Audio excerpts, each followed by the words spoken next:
Hello everyone, this is Lindsay. Welcome back to my channel and another marketplace video.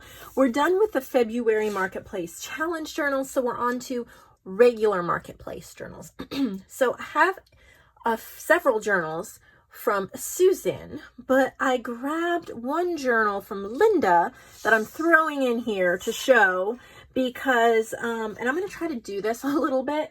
I have a lot of random extra small packages. Yes, this is out of order, but I'm throwing it in here anyway. I reserve the right to do that.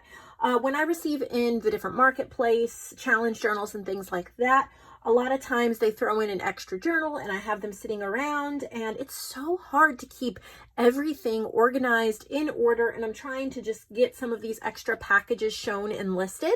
So Susan was next in line, and when I pulled her journals out, they're gorgeous and I can't wait to show them to you. We'll do that in just a minute. But I realized that I could probably throw in another journal, so I just grabbed a package that was taking up space because there was only one journal in it and pulled that out to show you. So these will all be available in the marketplace section of my shop. And this is from Linda Reyes. It's called Pretty and Pink. She's used images from my shop, Antique Papery, Tailor-Made Journals and Dreams, etc. So we have fabric, we have upholstery fabric, and 3 signatures. Really nice, heavy duty. Look at the pretty, sweet images here on the front. It says journal. Look at the side profile. Look at these beads. Oh, aren't they pretty? The dangles. So I know you guys will love this one. Wow. Just gorgeousness. So I figured I'd flip through it pretty quickly before we get into Susan's journals. I'm trying to get as many listed as possible. I don't know for sure, but my guess is I have around 100 packages or more here. So I need to get through them, get them listed, get them into people's hands so they can be used. So pretty. I love, these are antique papery. I just love pink in journals and roses. So pretty. So many gorgeous collaging and stenciling. Really pretty. Fabric.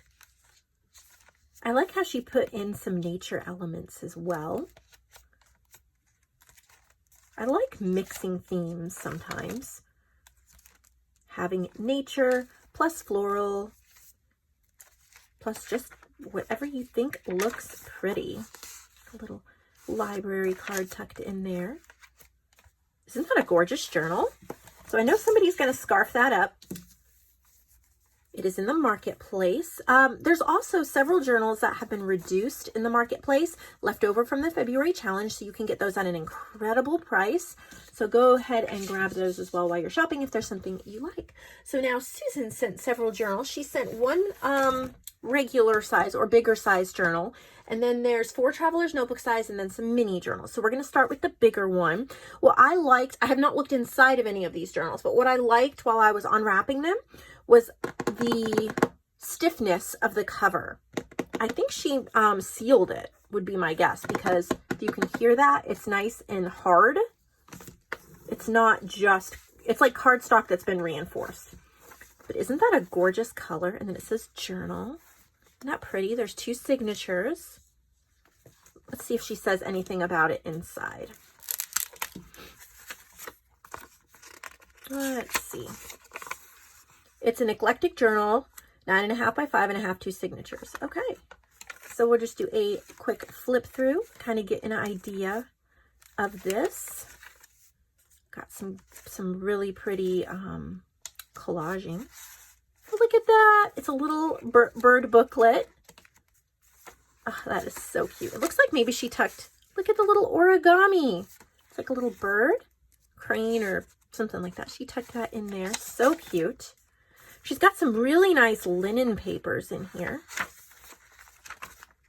You get quite a few different kinds of papers. There's stenciling, which makes that really fun if you like to work with different mediums. Here's the second signature. Lots of different types of papers. Really creative as far as using different papers goes. Cute little images.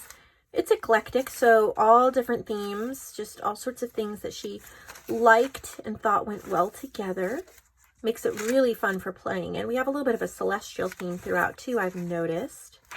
So this is the bigger one, but like I said, that cover's nice and sturdy. Get a lot of lace, so that's nice. And you can always shorten that lace if you want a smaller bow, and then you have some lace scraps left over. Like if you cut this a little shorter, you have these scraps left over that you could use on the inside or in another project. And then she has some traveler's notebooks that they're really chunky. You could put them in a cover or just leave them as they are. They have that really stiff cover, so they're going to hold up really well. I'm trying to make enough room here to show you everything. So here's this one. It says Journal 4, and you could put your name. There's a rose. Really pretty paper choice. Gorgeous lace. This is extremely chunky. So this is for those of you that just love a good chunky journal. It's nature themed. So if you just love all those pages sticking out and so many options, then this would definitely be a great one for you. We all have our own styles and things that we enjoy. And I know a lot of you like the chunky look.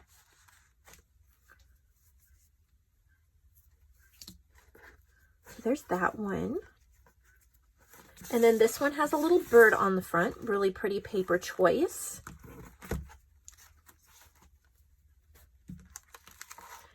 This is a bird themed one.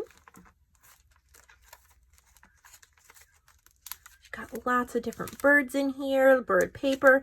She's cut the edges of a lot of the paper with like those decorative craft scissors. That adds a really fun textured element to the edges of the pages. It's kind of hard to hold it open. There's so many pages in here. But I think if you worked with it, you would be able to hold it down pretty well. Definitely would make a fun glue book. Look at how pretty that is. So this is a fun chunky monkey journal. Chunky bird journal, I guess I should say. There's no monkeys in this journal. And then we have this one. You have a label. You could put the month or the year. A ribbon to close it. And this one is botanical themed. Again, lots of pages. Lots of papers. Another thing you can do, if you're okay with this idea, some people would not like the idea, but with all the different gorgeous papers she has, you could put it in your traveler's notebook cover, and you could use this as a resource. So if it's too chunky to write in, or to add a lot of extra things, you can use it as a resource, and you can cut or tear bits and pieces off to use in your other journals, because there's so many amazing different papers in here as well. So it could kind of be a holder for different papers, kind of like a resource journal. I always recommend that with a ring bound journal, but that could be an option with one of those as well. This one looks like it's celestial themed. I've noticed celestial's a little bit of a trend right now. Guess I need to jump on that bandwagon. But look at how neat that is with the moon and the stars, the sky. There's a little booklet. It's really pretty. I should design a celestial kit. There's just so many different kits and ideas out there. Love the choice of papers. This would be so much fun. We're in a full moon right here, right now, this week where I live. So, all right, so then we have some minis, and these will be bundled together. I don't sell journals individually this small in the marketplace, but if I do receive them, they're just blank, for the most part. If I do receive them, I tend to bundle them together. So there'll be a bundle of mini journals. I'm not going to open all these up. I think they're all pretty much the same with those blank, but these are adorable covers. These are perfect for putting in your purse or keeping on your bedstand or giving as gifts. Start thinking stocking stuffers, birthday present, teacher gifts, sometimes just a little thank you gift. Like, what about for your pastor's wife or your deacon's wives? Or if you don't go to church, maybe your hairdresser, or even the lady who might help you bag your groceries at a grocery store. Just a gift of encouragement that you can get at a decent price, but you can keep a few in your purse and give them out to cheer somebody's day up. I think that is a beautiful, beautiful way of using things. Then there's teeny tinies. And I think we'll have a listing with the teeny tinies. These are super cute for, like I said, gifts, stocking stuffers. What about Easter baskets? How cute would it be to tuck little teeny journals into your Easter baskets for your nieces or your granddaughters, or, you know, if you go to a church or a workout class, or there's a like matchbook, all these will be bundled together because they're way too little for me to sell individually, but they're so cute. So we will have a listing where you guys can pick up these little ones and distribute them with kindness out into the world, or use them, throw in your purse and write notes and things like that. One thing I've been thinking about too, guys, let me know what you think. What about keeping a few of these in your purse and then looking for opportunities to bless young mothers? I've been thinking about this a lot. My kids are starting to get just a little bit older. My youngest is almost 4. So they're starting to get a little more of a big kid attitude. But I remember how difficult it is as a young mother to try to get out to go to the grocery store or the doctor's office or other places. And then you're so tired and you have to have the little kids with you. Maybe there isn't somebody available to watch. And it can be just stressful wondering how long they're going to be entertained. What if you kept some of these in your purse and then you looked for opportunities, like at the doctor's office, you looked for a mother who had, you know, a 2 or 3 or 4-year-old little kid or something, and you could give them, you know, keep pens in your journal, give them a little journal and say, you know, this is for you, you can draw in it, things like that. At a restaurant, think of a way to just encourage them. I think things like that would be so sweet. There were times when older mothers, or they had children, they were older now, they would stop and help me put groceries in my car or something like that. And it just meant so much that they would take those couple seconds to encourage me. So while we are working in the marketplace and we're working on making journals, let's think about how we can get them into the world to make other people's lives better. I hope you enjoyed this video. I hope you enjoy purchasing. Let me know in the comments below ideas of how we can encourage people with journals, and if there's anything you've done to encourage people with journals. And you're double blessing people when you buy from, actually, I'm going to say triple blessing people when you buy from the marketplace and then you encourage somebody with it, because one, you're buying from my marketplace, so this helps pay my boys' school tuition, it helps pay medical bills, it helps me with my life, so I'm extremely appreciative. It gives me the chance to be home and do these videos for you. Then you are blessing the artist who's made the journals, because they get a good commission off of them, and that helps with their craft supplies, their bills, their fun money. And then you're blessing the person you're giving the journal to. So for just one small purchase, you're blessing 3 people, and then you're going to get a blessing for blessing others. So really, you're blessing 4 people. So let me know what you think about that idea, and I'll see all of you in the next video.